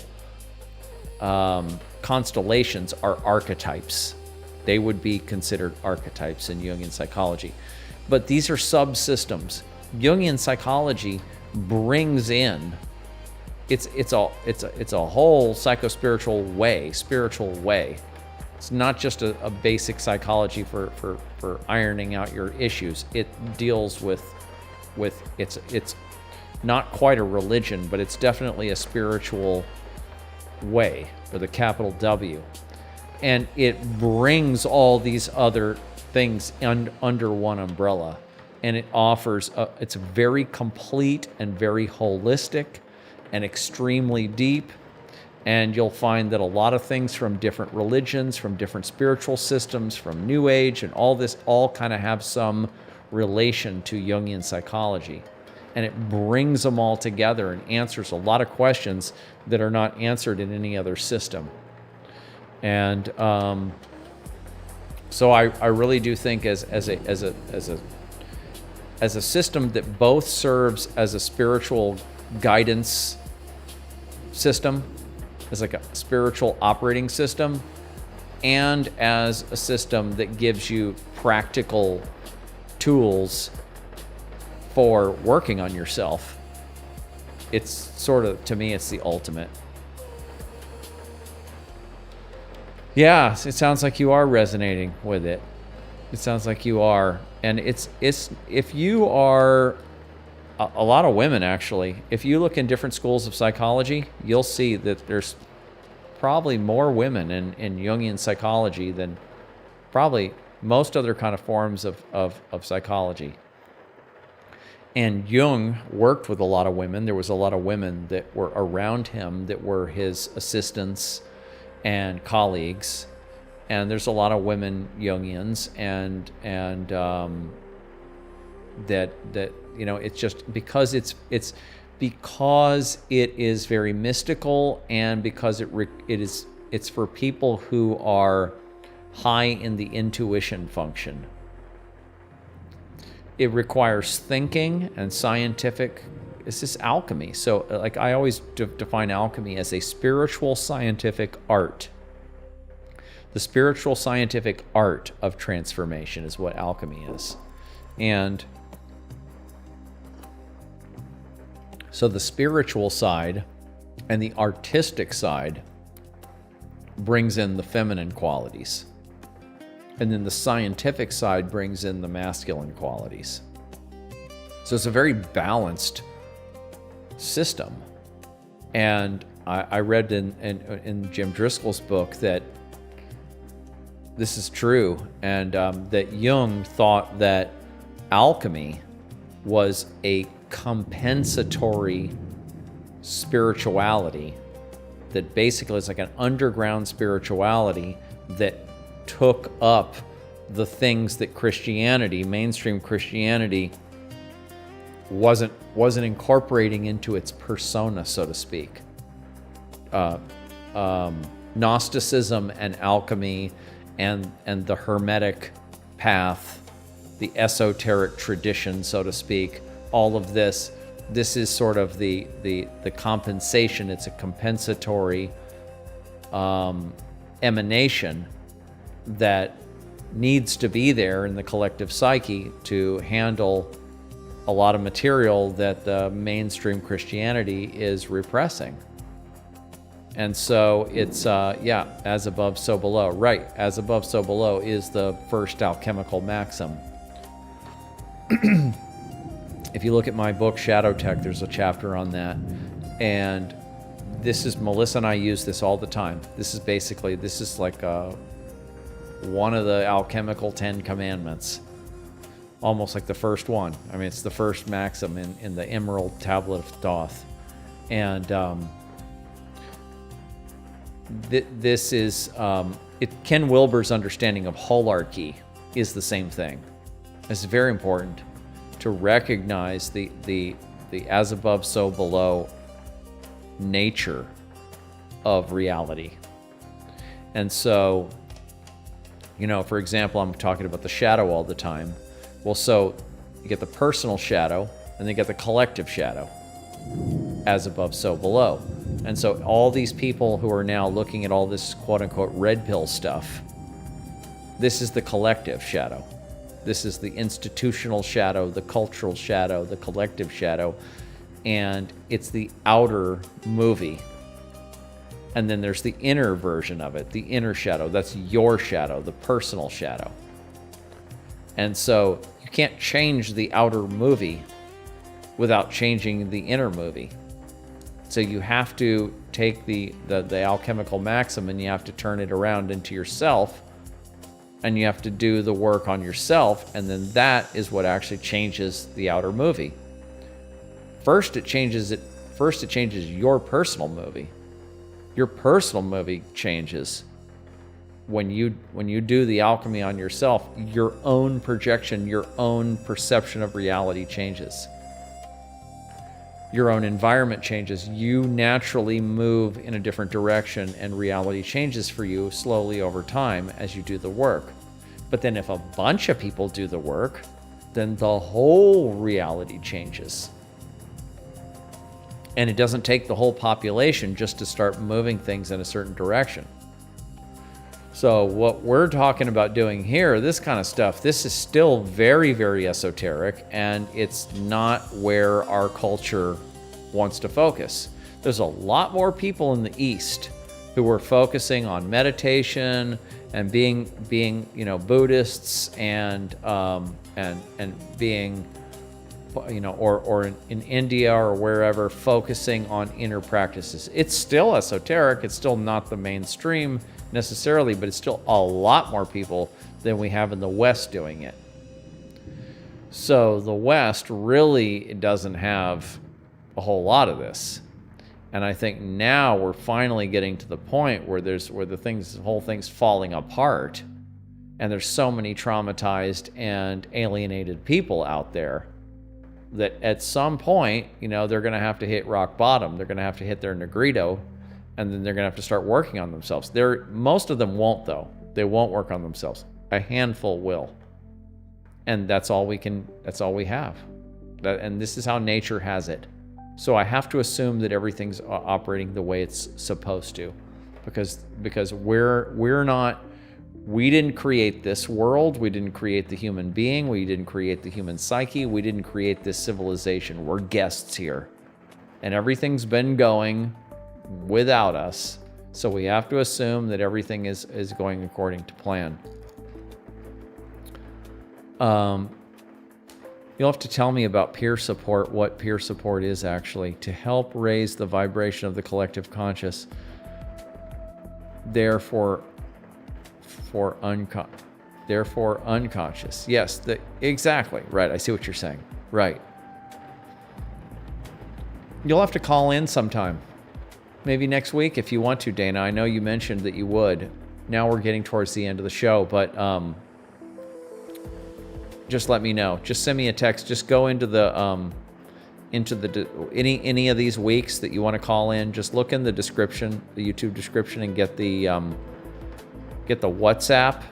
I don't know where you're at, but if you're in the U.S., there's a U.S. number, and if not, there's a WhatsApp number, and just send me a text saying that you want to get on, like in the beginning of the show. Just send a text and say, and then I'll bring you in. So, then you can tell me about the peer support. So there you go, everybody. Does anybody else want to talk about anything else? Because we're kind of getting out there. You're in Minnesota, okay, right? Well, there's a U.S. number, so you can just text me at that number any of these weeks that you want to call in, and then I'll just I'll call you back when it's, you know how I am. I'll just talk for a little while, and then when we get into this part of the show, last hour or 30 minutes, then I'll call you, and then I'll patch you in. It's all patched in over here. I got it all figured out. So, what else? Is there anything else you guys want to talk about? Because today sometimes I have these, I create a text for all the different subjects that I'm going to talk about.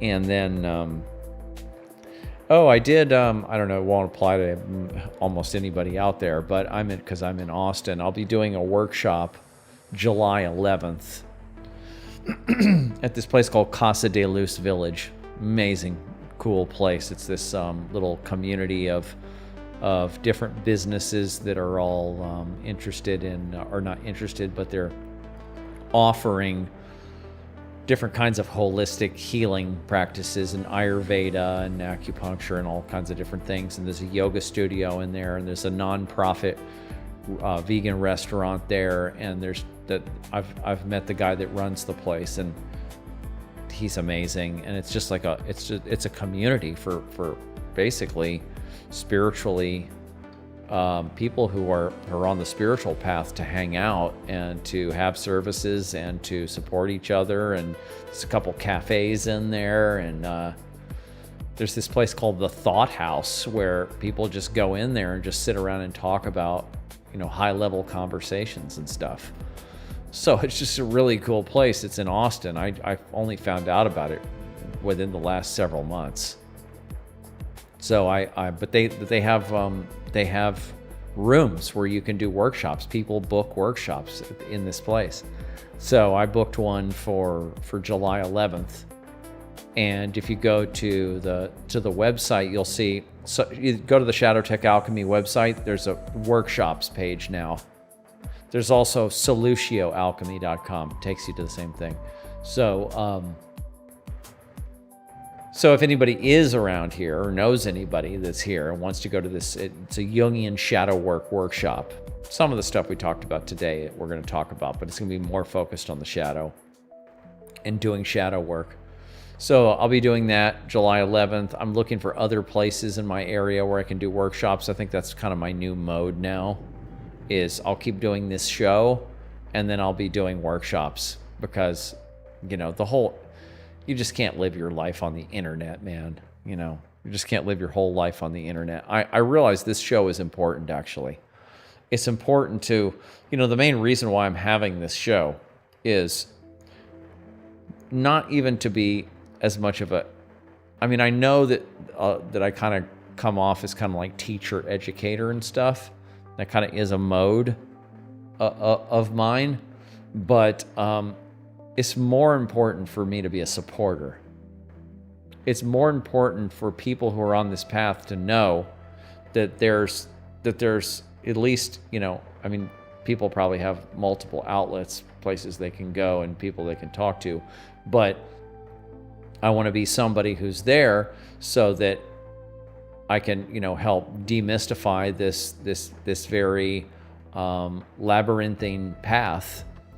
And especially when it comes to shadow work and stuff, be someone that you can rely on to basically give you orientation, answer questions, support you in whatever way.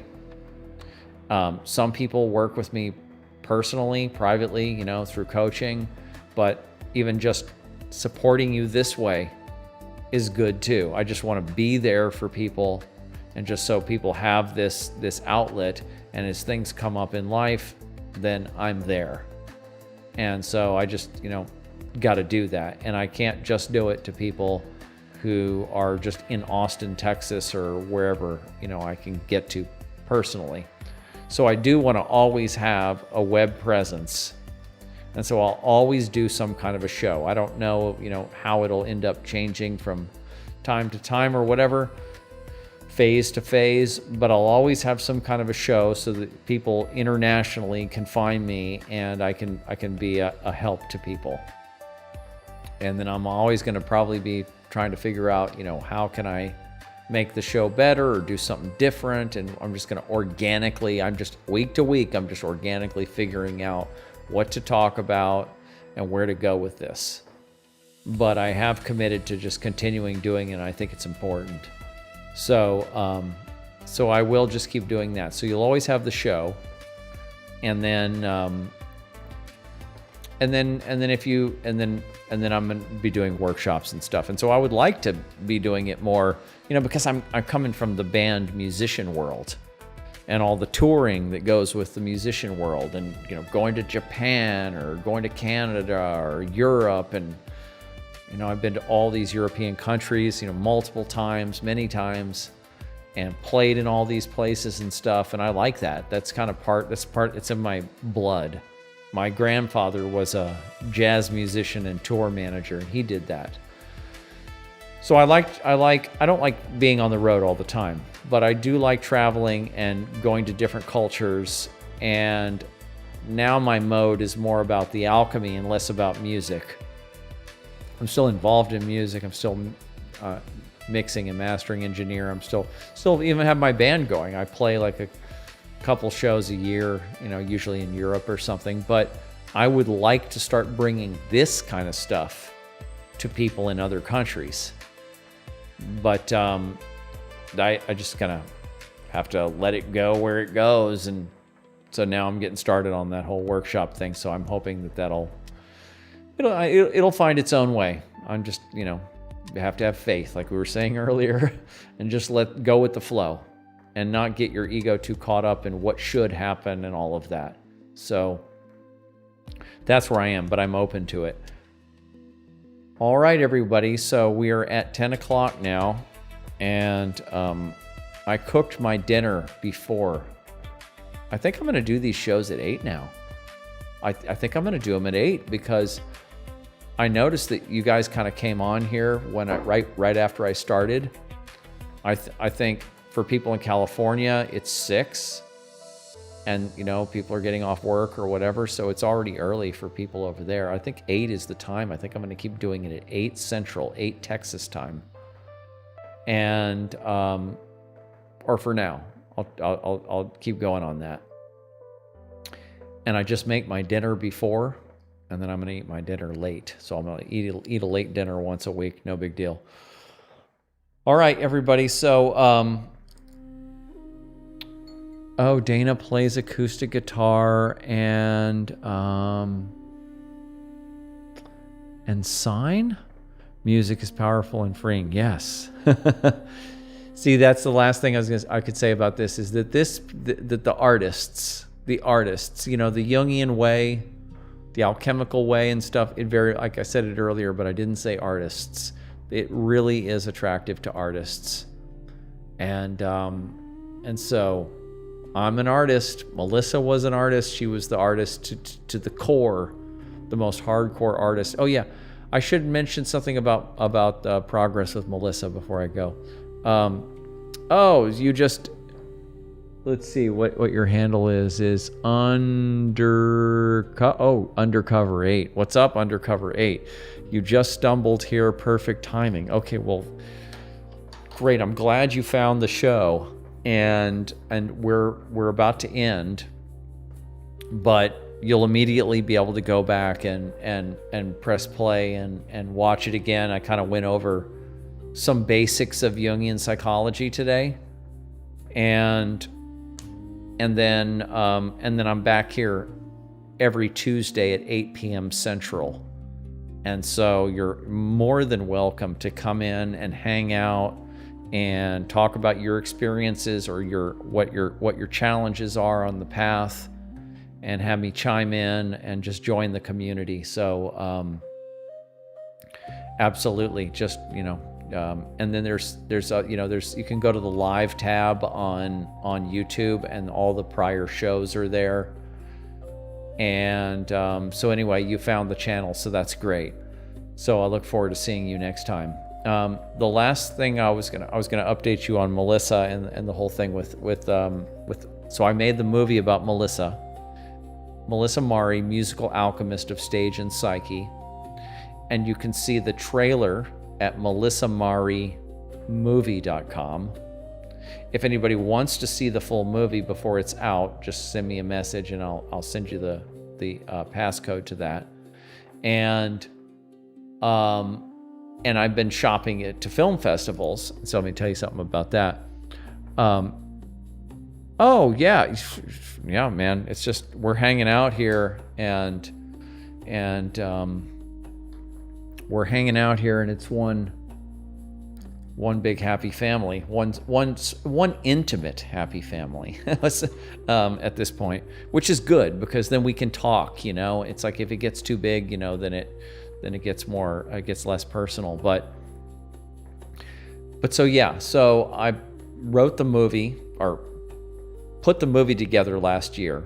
It's all about Melissa and her life and our life together and what we were doing and the shadow tech and all of the shadow work and all the stuff that we developed. And it takes you through her musical career. It also takes you through her getting sick and the end of her life and all of this, which was obviously super, super difficult for me. So it's a very touching film also. But you'll get a chance to get an angle on this amazing woman, super powerful, just archetypal artist, the essential artist in every way, mystic woman, very strong woman. And so it's been going well actually with the film festival circuit. So I've gotten selected from a number of film festivals to be featured at their festival. I've actually won 2 awards actually from these film festivals, like one in India and one in Thailand, but I'm not even totally sure how. I think these are I don't even know how legit these things are, so I'm not really getting too excited about that. But I there's a bunch more to go, and so I'm very optimistic that the film will win some kind of an award. That would be great. Because whatever my job is to really get Melissa out there, get her music out there and her work and everything, because Melissa's the mother of everything that I'm doing now, that I have been doing for the last 13 years. She's the mother of it all. And so she's just as important as I am in any of this. So, oh, you had meant sing. Oh, yes. Yours. Well, you should watch the movie about Melissa, Dana. And, yes, let's talk soon. Okay, everybody. melissamarimovie.com, shadowtechalchemy.com. If anybody, if undercover, if you want to get my last book, go to shadowtechalchemy.com, go to the books page, and just sign up for the mailing list. And it gives you my last book, Transforming Darkness, with all kinds of shadow work stuff in there. Whole lot of stuff's in there. Give you that for free. I just, give that out to people. So anybody that's new, I say, go get that book and all of that. And then, yeah, just like I said, Dana, next week, if you want to call in, just send me a text through at the beginning of the show or whenever in the show, and I'll bring you on next week and we'll talk, we'll chat. Oh yeah, thank you. It's just like the thing. Oh, he's saying he's sorry for my loss about losing Melissa, and yeah, I'm talking about it in a pretty plain, nonchalant kind of way right now, just because it's, I'm constantly talking about it all the time because Melissa was such a, huge part of my life. And then losing her was just such an incredible shock. And just it's almost like a dream. It's just like a weird lucid dream. And, but I'm a year and a half out from it now. And I'm getting used to the fact that this is my reality and that this was built into my movie. We had this concept living in the movie. And so this is my movie. And this is another sacrifice and an initiation in my life. And like I was talking about earlier about integrating my anima, a lot of this is part of this is losing Melissa. There was an actual, I never would have wanted it ever, but there's actually some integration and evolution happening inside of me that's happened through all of the grieving that I had to do and pulling my psyche back up off the floor and pulling it back into myself. and then moving into another stage in life and getting out in the world again and all of this. So there's things that are happening because of this that I would never have wanted to, I never would have asked for, but this is the way life is. And this was built into Melissa's movie too. This was part of her movie. So even though I didn't want it to happen, this was part of her movie. And Melissa evolved tremendously from being so stoic on the path. Melissa was the most heroic inner worker I've ever met. And so she's really the patron saint of everything that I'm doing. She's just such a badass. And so she accomplished a whole lot. And she was a little older than me. And so, it's just, it is what it is. And not what I wanted, but what I got. And so now I have to integrate it. That's what it's all about. That's what the path is about. But yeah, there's been a lot of grieving, a lot of crying, a lot. And so, yeah, it's been hard. But okay, everybody, we're going to sign out for now. Thank you again. We'll see you next Tuesday. And peace out.